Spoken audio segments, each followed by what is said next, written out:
All right, so we had a look now at the exceptions to the law of demand, and we decided that even though we were calling it a law, there were going to be exceptions to that law. So again, for those of us thinking about TOK-related materials,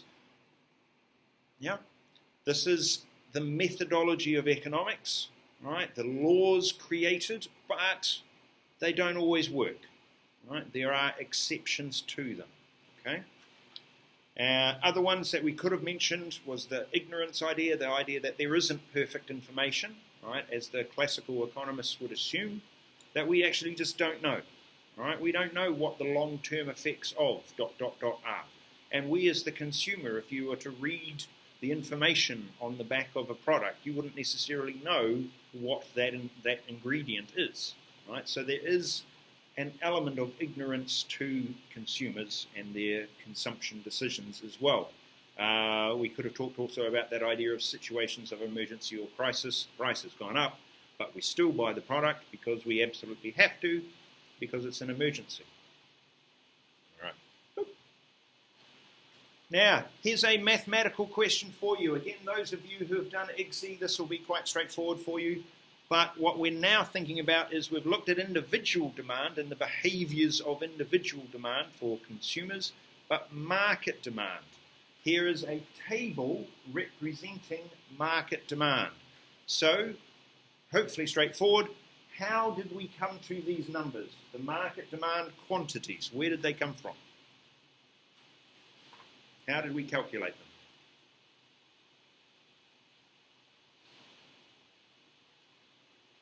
Is it the sum of the total demand in a specific market? Yes, it will be. But again, yeah, you're right, but have a look at the numbers themselves and see if you can figure out how they're calculated. You are right, you're on the absolutely right track. But maybe a little bit more specific. Or Atlantic, depending on which ocean you like. That was it. Sorry. No. That was a joke about oceans.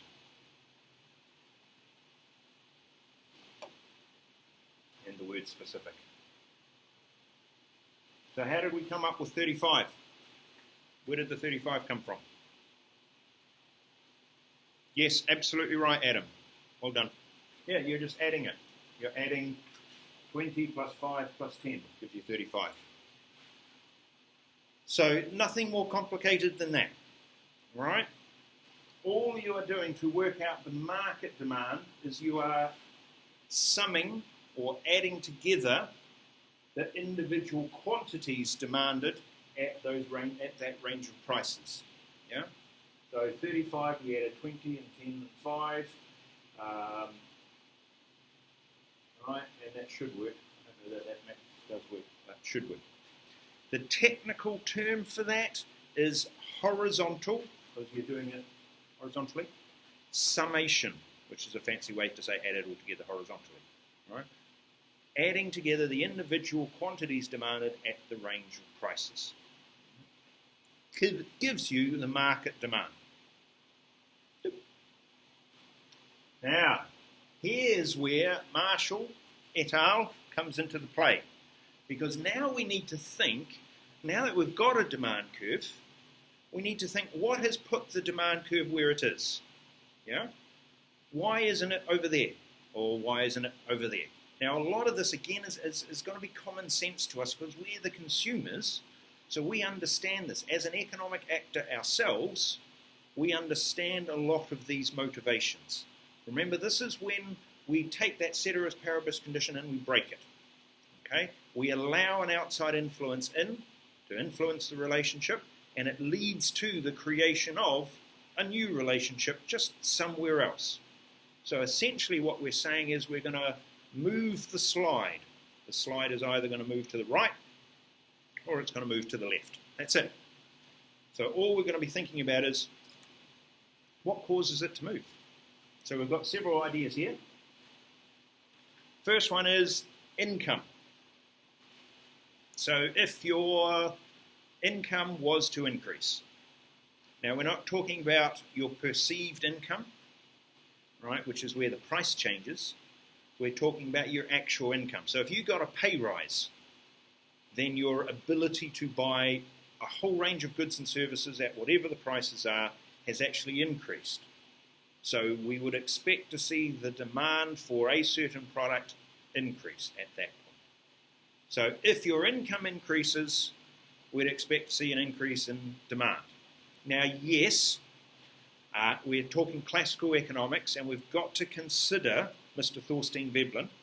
So we would expect to see an increase in what are called normal goods. All right? They're the ones that follow the law of demand. They're normal goods. All right? So in economics, if we call something a normal good, it's a good that follows the law of demand.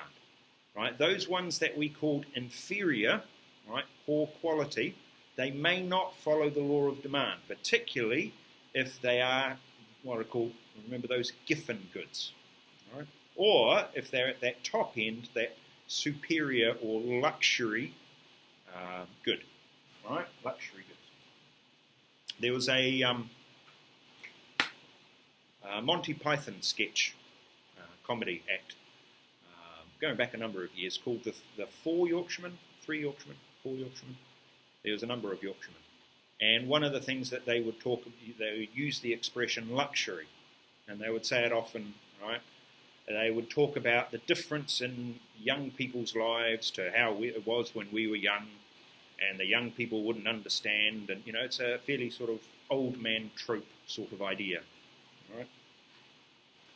It was any time I use the word luxury, that comedy sketch always pops back into my head. It is very funny if you're interested in watching it. A change in tastes and preferences. Again, it's that idea about fashions, tastes, preferences. They can change. All of a sudden, what was trendy one week is not trendy the next. Right? Particularly, this goes to consumable products. I don't know, services maybe, but definitely consumable goods. Right? You think about the fashions, the clothing fashions, the designs, the trendy restaurants and trendy foods, etc. All of those, they can change quite quickly, right? And that would lead potentially to either an increase in demand or a decrease. The next thing that we might let into that relationship is what's called a substitute good. Now, those of you who have played any sport at all, you'll be very familiar with what this idea of substitution is. All right, so I would have up to 12 basketball players, right, 5 on the court and the rest on the bench, and then during the course of the game, you would substitute players for one another. So a substitute good is a good that replaces, right, the consumption of the other good. So classic examples of substitute goods we had would be Coke and Pepsi, right? Because they've been around long enough and everybody knows, fairly generic sort of idea, Coke versus Pepsi. So therefore, if there's a change in the price of, say, Pepsi, there might be an increase in demand for Coke, because Coke is seen as the substitute good. So therefore, the relative price changes makes one of them relatively more expensive and one of them relatively cheaper. The next one is a little bit more complicated, and again, it's one of those trap for young players, right? So here we go, a change in the price of what's called a complement good, right? Let's get rid of that bit there. Right? I don't like it when the textbooks say complementary, because students tend to get confused with the word complementary, which means free. We're not saying free. We're saying compliment, which, yes, doesn't mean somebody pays you a compliment and says, hey, you're doing a really good job there, hey. Yeah? No, we're not talking about that kind of compliment. We're talking about a compliment being something that goes with something else. Yeah? So you might consider what food goes well with other food. Yeah? What food complements other food. Yeah? Or you go to the restaurant and mum and dad might, order specific food because it goes with other foods. Yeah? That sort of idea. Entree with the main, and okay. So complement goods, so if you're thinking cell phones, you might be thinking the charger that goes with the cell phone. Or you might be thinking the cell phone and the cell phone case. Right? They tend to be purchased together. So if there is an increase in, if there's a decrease in the price of cell phones, then you'd expect to see an increase in the quantity demanded for cell phones, which would then lead to an increase in demand for the complement good, which might be the cell phone cases or the chargers or something else, because you buy them together. We used to say bread and butter, but that's not necessarily something that everybody understands anymore. So you might think cell phones and charger, or cell phones and cell phone cases. A change in your price expectations, again, that you're expecting prices to be different, so therefore that will impact on where the demand is and what your demand will be. And a change in the number of consumers. And again, this is quite straightforward. Right? You will understand this. If all of a sudden there's another 150 people turn up to the shop, then there's going to be a change in the demand for whatever the product is that the shop is selling. Increased demand, more customers. So all of these things we used to exclude. When we consider just the law of demand, we keep those out. And we just look at the price. We just look at going up and down the slide. But when we include one or two, or we include one of these variables, that breaks that relationship, creates a new one somewhere else. It either increases the demand or it decreases the demand. And we tend to talk, as said, about normal goods, right? Because we saw that there were exceptions to the law of demand with non-normal goods. So your next task, as you can probably tell, is going to be to think about how that relates to the demand curve. All right, so here is our curve, like that. Now, if we were to talk just about the curve in and of itself, and we were to think about the law of demand, then as a price decreased, we would see an increase here in the quantities, because that's the law of demand. The price has decreased, the quantity demanded has increased. How we represent that is by what's called a movement along the demand curve. You're going down the slide. The language that we use, and as you're aware, sometimes the use of the language is a better way to help you understand things, is what we see here is that the lower price leads to an expansion of quantity demanded. So we're going to try and use that language, an expansion of quantity demanded, and therefore if the price was to go the other way, right, that, then that is an increase in price. So again, according to the law of demand, we should see a decrease in quantity demanded, which then forces a movement up the slide, or up the curve. Yeah? And in that case, you would talk about a contraction of quantity demanded. Right? It's quantity demanded has decreased, contracted. Now, the examiner is wanting you to use that language. Wherever possible, whenever you are talking about the demand curve, you should be talking about any movements along the curve as referring to either a contraction or an expansion. That's the language, the terminology that would be really good if you were to use. All right?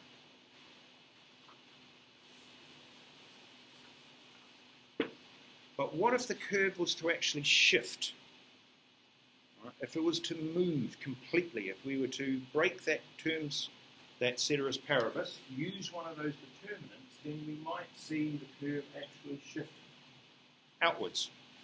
Right? There might be an increase in demand. Right? So how we represent that is by seeing the curve shift. We will label it.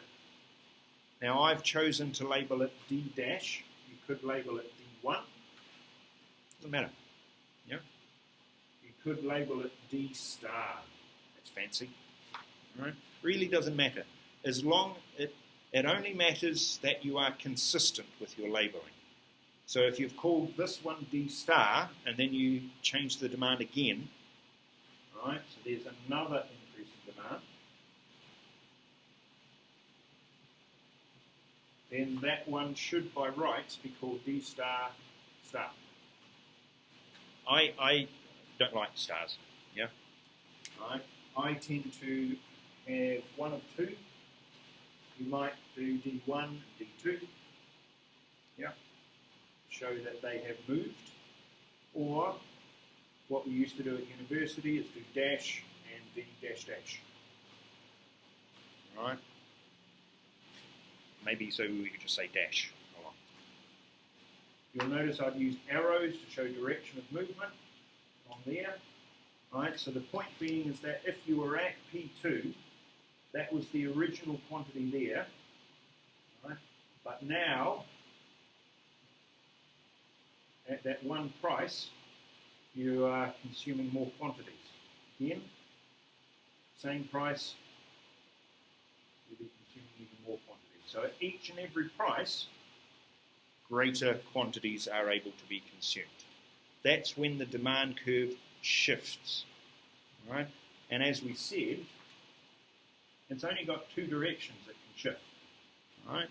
You can either see an increase here in demand, and you know it's an increase, and I get asked this question, because it's moving away from the 0 point. Right? There's 0 there. So we're moving away from it. We're moving to the right. Or, opposite to that, it might be, I can change the direction of the arrows, thanks for labeling, it might be that demand has actually decreased. Right? We're in a global recession because of the global pandemic. There's a decrease in demand, so we might go from D1 to D2, which we illustrate over here. And in that case, you're seeing, again, the same price,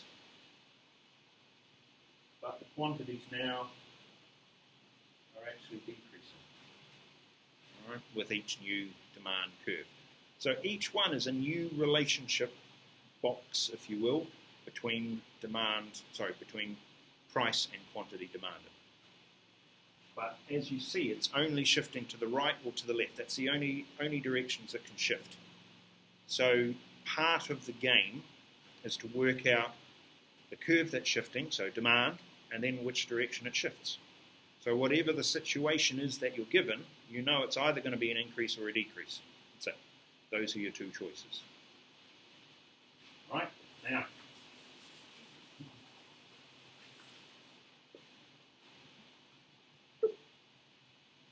Now I've included there's a couple of videos, right? One is the Marginal Revolution University. Okay, they've got their own website. We've seen examples of their videos before. The other one is our friend Econ plus Dahl. Very good teacher. A lot of his videos are based on A-level. There are the occasional one that is IB, but that's okay because it's still economics. All right? So if you are looking, those would be two that I would recommend, and those videos are in playlists and they are also on the site as well. So they're really good. So let's have a chat then. If we're talking about an actual product, here's one. Apple iPhones, right? You might have been aware that the iPhone 13 has obviously come out. So what happens if there's an increase in the price of Apple iPhones? What happens if there's an increase in the price of Samsung phones? What happens if there's an increase in consumer income? What happens if there's a successful advertising campaign promoting Samsung phones?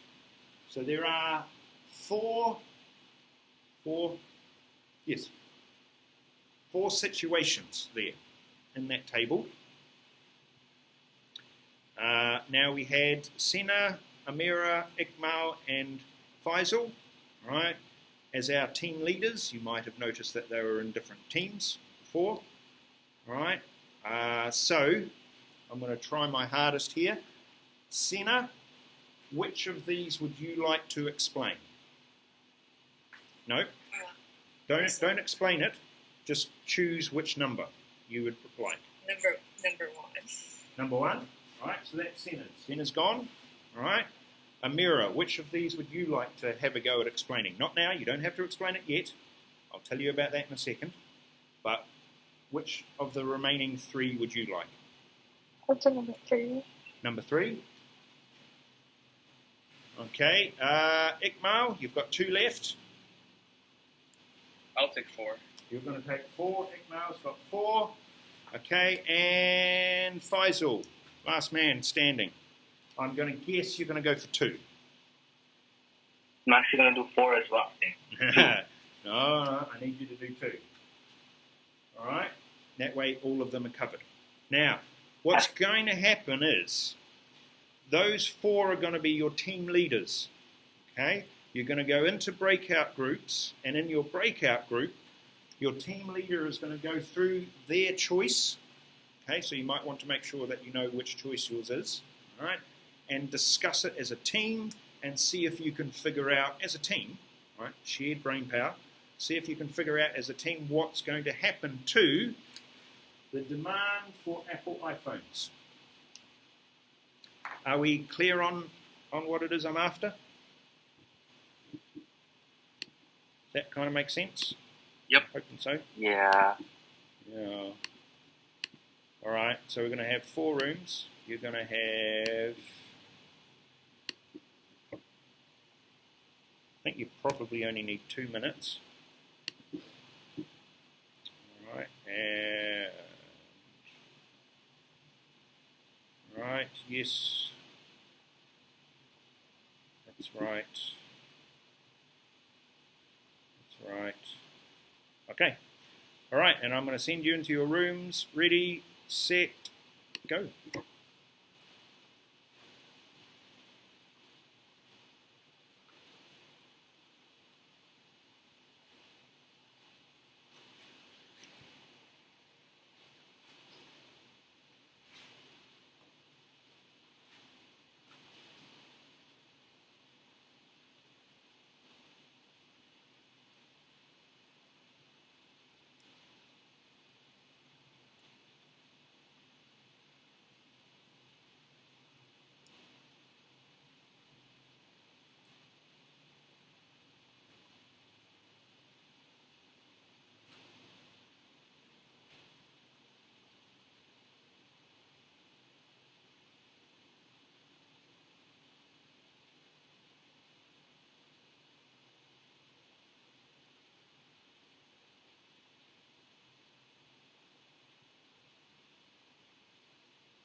Here we go. 5, 4, 3, 2, 1, and everybody's coming back. All right, a few of you still to arrive, coming in from the groups. Excellent. All right, so Senna, your team, your choice. You picked number 1, an increase in the price of Apple iPhones. So what did your team think was going to happen? We said the quantity demanded might decrease, but if we say that the Apple iPhone is a luxury good, so it's like a better good, then it wouldn't decrease by that much because people would still consider it a luxury to have it. Well done, Senna and your team. Very well explained. Brilliant, in fact. Brilliant. Absolutely right. Right? You would expect to see, if it was a normal good, you would expect to see a decrease in the quantity demanded. Quantity, note I'm using the word quantity, because that's that price and quantity argument of the law of demand. You would expect to see a decrease in the quantity. However, if we consider it as said to be a luxury good, maybe that won't happen. If there's an increase in the price of Samsung smartphones, which team had that one? That was me. All right, My there you go. So Mandaraj, Ethan, and I agreed on the fact that the demand for Apple iPhones would increase if a Samsung smartphone increased in price, because Apple iPhone then becomes a sort of substitution good compared to the Samsung smartphone. And because the Samsung smartphone is a higher price, less individuals probably likely to pay for it or willing to pay for it, and that leads for more demand for Apple iPhone. Well done, Faisal's team. Excellent job. Very well explained. All right, in case you're wanting a future career, Faisal, I could recommend economics teacher, just saying. Okay, we've got, what do we got now? 3 and 4. Who's number 3 was an increase in consumer income. Who was that? That was my group. There you go. So we said that like if there was an increase in consumer income, the demand for Apple iPhones would increase, since more consumers are able to pay the price that the company offers, and the consumers would more likely buy it, since Apple iPhones are considered luxurious goods or Veblen goods, and then they want to follow the trend due to the bandwagon effect. Oh, fantastic. You guys are rock stars. Well done. And point number 4 is a successful, if there is a successful advertising campaign promoting Samsung phones.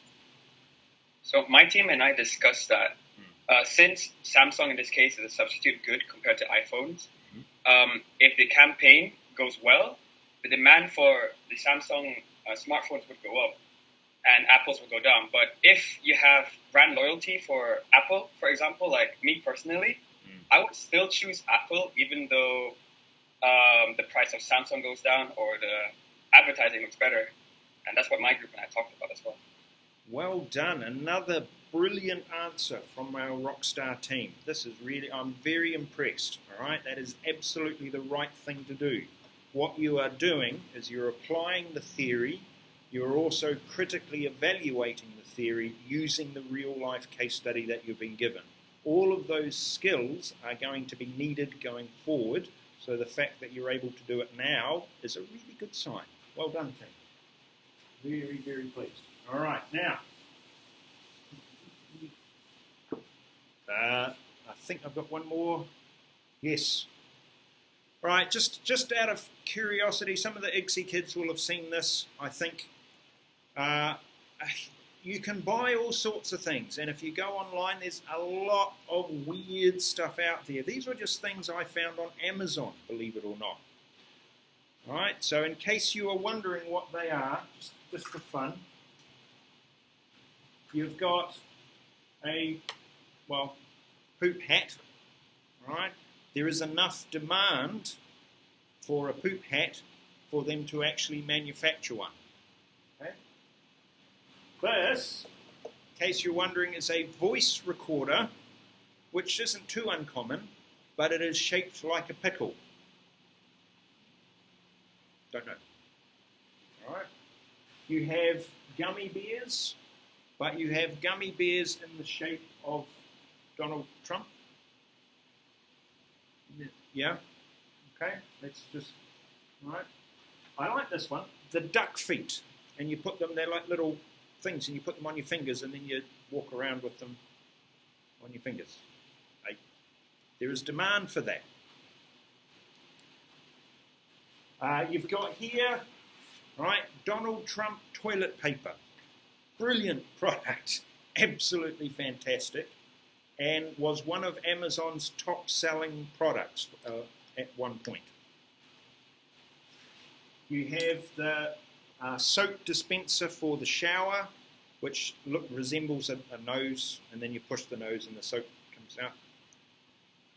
Yeah, okay. Instant underpants. For all of those situations when you need instant underpants, what you do is you take the material and you put it in water, and then it grows. It's that sort of material that grows when it's wet, and it gives you underpants. Wet underpants, but underpants. And yes, unicorn meat. It's quite clearly not unicorn meat, but that is for sale.